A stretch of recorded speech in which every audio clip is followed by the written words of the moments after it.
Hey, He-Man toy fans! Welcome back to the Spectra Creative Channel. I'm Scott ToyGuru Neitlich. I was the brand manager of Masters of the Universe for about 10 years at Mattel. Not this line, though. This is the Masters of the Universe, what's called the 2000X series, which came out in roughly 1999, 2000, and ran until about 2001, 2002. This was the series that Mattel put out toys for, and Mike Young Productions did the animation. And honestly, as a fan myself, this animation series is awesome. It is honestly one of my favorite animated shows of all time. It did so much cool stuff for MOTU lore. It reinvented characters. We got to see the Snake Men for the first time on screen. It gave, old, if you will, Filmation characters new, bold designs, making them sexier, buffer, more battle ready. It took a lot of cues from what was happening in the industry at the time. Specifically, I want to, Spawn, if you will, which had a lot of what I call hyper anime detail. For those of you who followed my posts when I was brand managing MOTU Classics, the toy line that followed this one. But 2000X, which is what the fans call the Mike Young Productions show, or the Mattel line was just called He-Man and the Masters of the Universe. This was the line that preceded Classics, and it was the new hope, if you will, that these old goofy characters were now getting redesigned for a new generation. And it meant a lot to us as fans, because this was the first time the world of He-Man and Masters of the Universe had been re-envisioned since really New Adventures in the late 80s, which kind of pilfered out mainly for scale, and the show was not as groundbreaking. This was also a chance for Mattel to really reinvent their classic hero for a new generation, with the goal being get kids into He-Man. Collector audiences were known. They were out there. In 1999, they put out a anniversary wave of the old figures in vintage recreations, basically, at Toys R Us. But this was a chance to reinvent He-Man, to make him brand new for a brand new generation, because if kids could get into He-Man and the Masters of the Universe, then this brand could be a billion-dollar brand again, which is what it was at its heyday in kind of 83, 84, 85, when it was outselling Barbie and Hot Wheels. It was Mattel's #1 brand for a few years before it kind of took a nosedive. Now, there's a long shadow on MOTU X, not that long shadow, more this long shadow.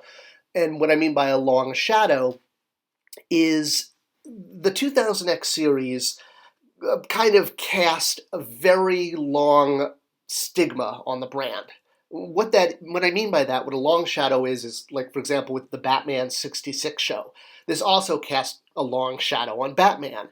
It was years and decades until Batman was kind of taken seriously again by the general public. This show presented Batman in a much more comedic, goofy way. You even have Bat Soup. It wasn't until Frank Miller redid Batman in the mid-'80s, and then Tim Burton had his film in the late 80s, 89, that Batman was really reinvented again as a Dark Knight, as a vigilante who would stalk criminals, as opposed to one who would hit them with surfboards. Another example of a long shadow is the old 1940s Basil Rathbone, Nigel Bruce Sherlock Holmes movies. In these movies, Watson was cast as kind of a goofy, tea-drinking, bumbling kind of, sidekick.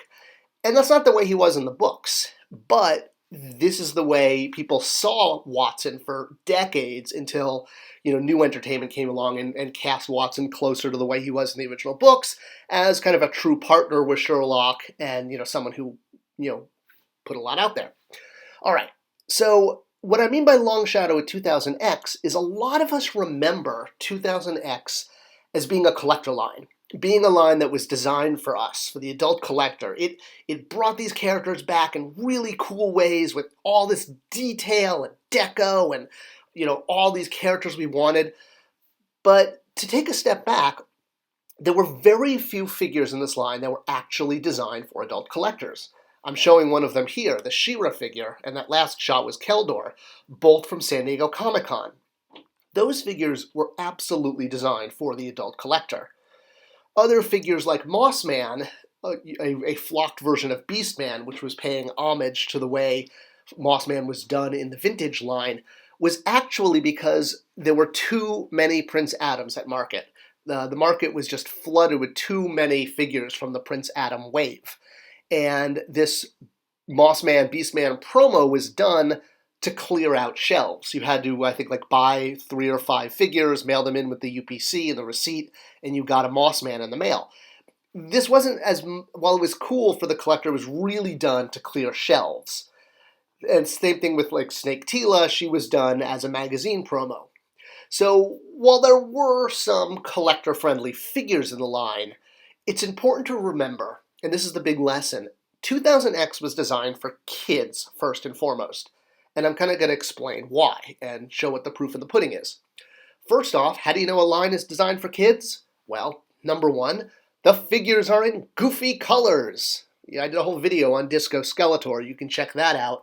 But basically, if a toy line has figures in goofy colors, it's aimed at kids. It's not aimed at collectors.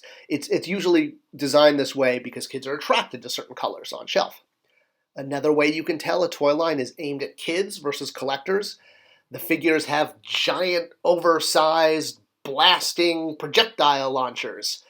You may see this show up every once in a while in a collector thing, but really this is a kid feature. We tried with these action features with DC to still make them really cool looking, but I mean, look at Robin there.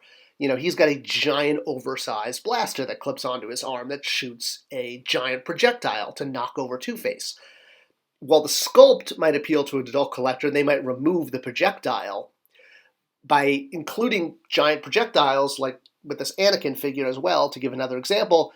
When you see a giant projectile launcher with a figure, it's probably aimed at kids.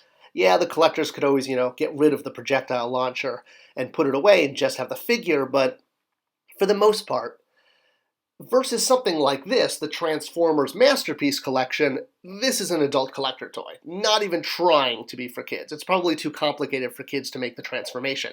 This is squarely in the adult collector category. So how do we know Masters of the Universe excuse me, I'm so used to saying classics, the 2000X line was aimed at kids? Well, first and foremost, it had action features. And I think a lot of us forget about this.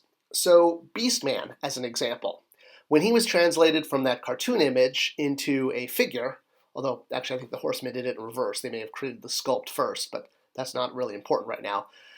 The point is that Beastman, while he was articulated and he was highly detailed and had a lot of sculpt detail and even deco added, at the end of the day, he had a giant peg sticking out of the back of his sculpt, because inside of Beastman was a mechanism that when you pressed this peg with your finger, it would cause his arm to go up and down with a kind of a whip-like motion. And this is exactly what we mean by an action feature. This is something you don't see really in collector lines. But this was not the only action feature. In fact, this was the secondary action feature. The main action feature of the 2000X line, I think a lot of us forget about. And that is because it was baked into the playset. So looking at the individual figures, they had projectile launchers like Orko here, and they had buttons on their back like Beastman. But if you look at the figures, you will see an arrow on the left side bottom pointing to the side panel. Flipping the figure over and reading what this arrow is pointing to, you will see that there is action copy callouts describing the action chip that is included with the figure. It's embedded in the figure's foot. So it doesn't do anything when it's just a figure. But if you take that figure and then incorporate it into Castle Grayskull play, that's when the action chip comes alive. And this was eventually phased out, but the whole line was promoted, and the big breakthrough was these action chips. The idea was Castle Grayskull would only open up for the heroes. So if you took a villain and put them on the jaw bridge, it wouldn't open for them, or it would clobber them. Versus the heroes, it would open. And this was really the breakthrough selling point, especially to retail, about why this line was different. It had this amazing action chip feature that all over Castle Grayskull, when you placed the figures, it would cause an action. Also, another point is the toy line was advertised on TV. It was heavily advertised to kids in TV commercials. This is a still shot from one of the commercials. That's a big way toy companies promote lines to kids. So with that in mind, knowing how much the toy line was engineered and designed for kids, why didn't it work? Well, one thing was there were kind of way too many He-Mans. He-Mans variants in the line. The line had and always has so many colorful characters. Your Buzz-Offs, your Websters, your Manny-Faces, your Cyclones. The other issue was the cartoon show, the Mike Young show, jumped around time slots all the time. It didn't have like one place to find it. And then third of all, really the big one, why it didn't work with kids, kids had a hard time with He-Man. They viewed him as a naked guy. In the 80s, this was really cool. Because in the 80s, all of our movie heroes were kind of, shirtless and covered in muscles and, were tough and, almost looked like He-Man. Rambo and he looks like He-Man in a lot of ways. But fast forward to a new generation and kids were kind of scratching their head. Why is this guy in furry underwear?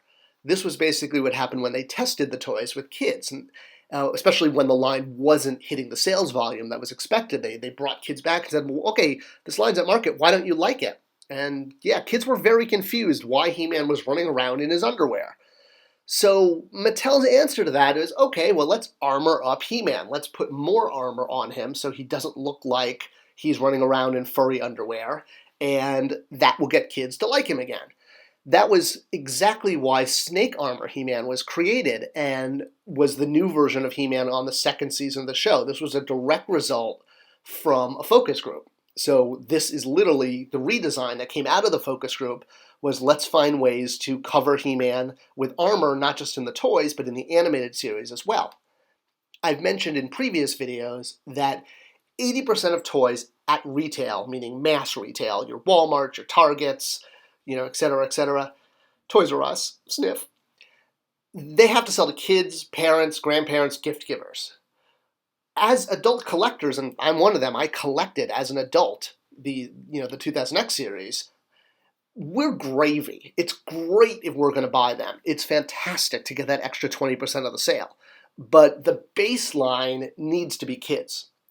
This is why MOTU Classics, the toy line I brand managed at Mattel, I came to Mattel after 2000X was over, this was only sold online. And that was deliberate because we knew this was only going to appeal to adult collectors. Yes, people have given these to kids and kids really like them, but there was no entertainment, there was no cartoon, there was no movie, no comic, so there was nothing to bring kids in the way the Mike Young show was designed to bring kids in. Any toy line, whatever it is, and I think this really applies to a Masters of the Universe line, kids have to be into the line. In order for a line to work at retail, it's got to appeal to kids. And that's why the Mike Young show was there, because that was the entertainment to bring kids into the brand and then get them to buy the toys. But for the reasons I mentioned, it was this, eternal struggle, essentially, to get kids into He-Man. They just weren't seeing it. They saw him as a guy who was wearing furry underwear, and it just wasn't clicking with them. Collectors, on the other hand, loved it. And a lot of toy companies, this is not just a Mattel thing, are looking to make toys that are going to appeal to everyone at all times.